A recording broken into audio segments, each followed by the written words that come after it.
எல்லாருக்கும் வணக்கங்க. இன்னைக்கு ஒரு குயிக் உருளைக்கிழங்கு குருமா எப்படி பண்ணுறதுன்னு பார்க்க போகிறோம்.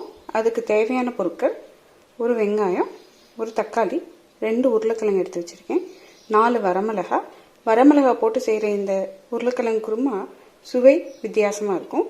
கருவேப்பிலை.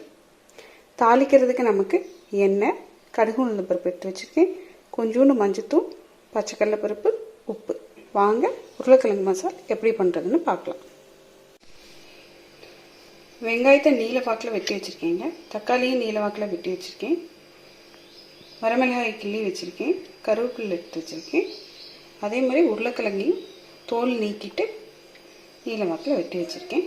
வாங்க குருமா எப்படி பண்ணலான்னு பார்க்கலாம். அடுப்பில் ஒரு குக்கரை வச்சு கொஞ்சம் அதில் எண்ணெய் ஊற்றுங்க.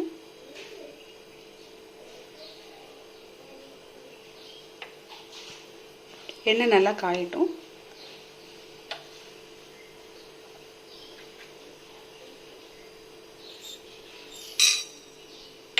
கடுகு, உளுந்தம் பருப்பு போடுங்க. கடுகு பொரிஞ்சிடுச்சுங்க. பச்சைக்கடலை பருப்பு போட்டு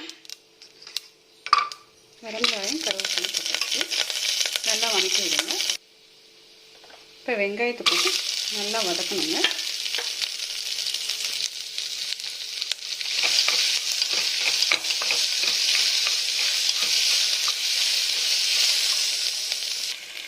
வெங்காயம் நல்லா வதங்கிடுச்சுங்க. இப்போ தக்காளி போட்டுருங்க. தக்காளி போட்டதுக்கப்புறம் கொஞ்சமாக உப்பு போட்டுங்க. தக்காளி சீக்கிரம் வதங்குறதுக்கு இது உதவியாக இருக்கும்.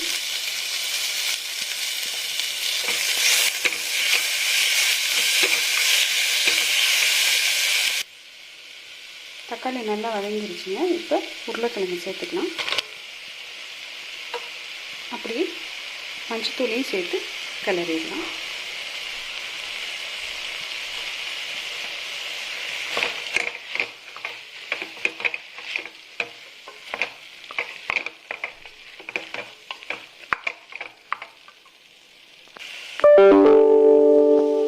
இப்போ ஒரு 3/4 கப் தண்ணி ஊற்றி நல்லா மிக்ஸ் பண்ணிவிட்டு மூடி போட்டு வேக வச்சிடலாம்.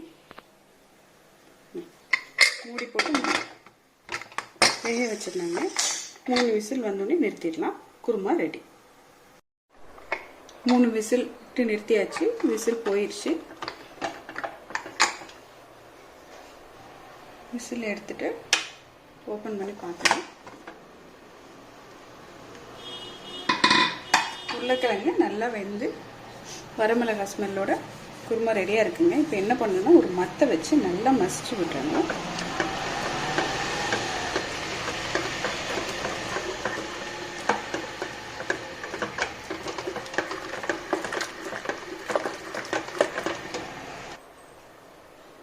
இது நம்ம எப்பயும் சாப்பிட்ற உருளைக்கிழங்கு மசாலோட வித்தியாசமாக இருக்குங்க. இன்னும் வரமிளகாய் போட்டு தாளிச்சிருக்கோம்.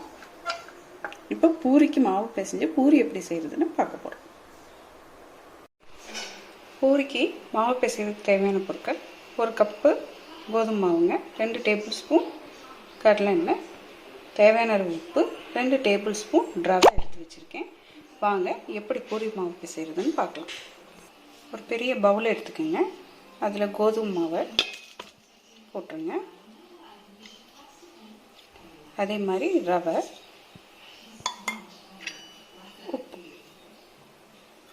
எல்லாத்தையும் போட்டு நல்லா மிக்ஸ் பண்ணிவிட்டு அப்புறமா கொஞ்சம் கொஞ்சமாக தண்ணி ஊற்றி மாவு பிசையலாங்க. பாருங்கள், நல்லா மாவு பிசைஞ்சிட்டோம். இப்போ என்ன பண்ணுறோன்னா இந்த 2 டேபிள் ஸ்பூன் எண்ணெய் இருக்குது இல்லைங்களா, ஊற்றி நல்லா பிசைஞ்சு மூடி வச்சிட்டோங்க. 10 நிமிஷத்தில் நம்மளுடைய பூரி மாவு பூரி போடுறதுக்கு ரெடி ஆகிடுங்க.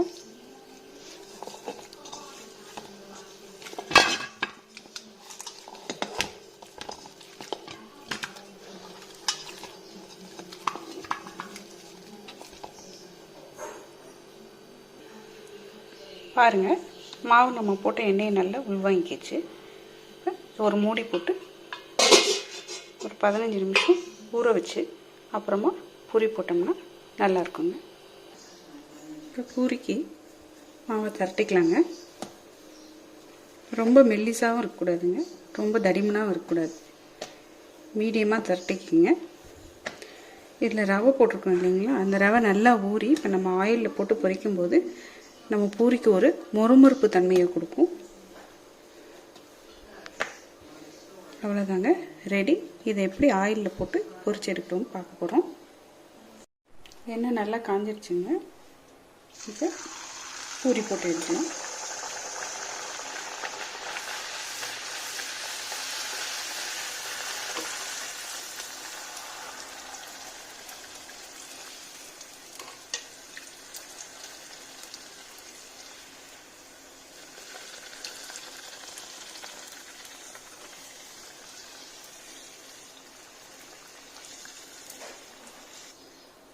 நம்மளுடைய பூரி ரெடிங்க.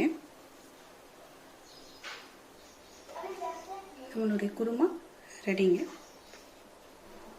நம்மளுடைய பூரியும் ரெடி. ஸோ சிம்பிளான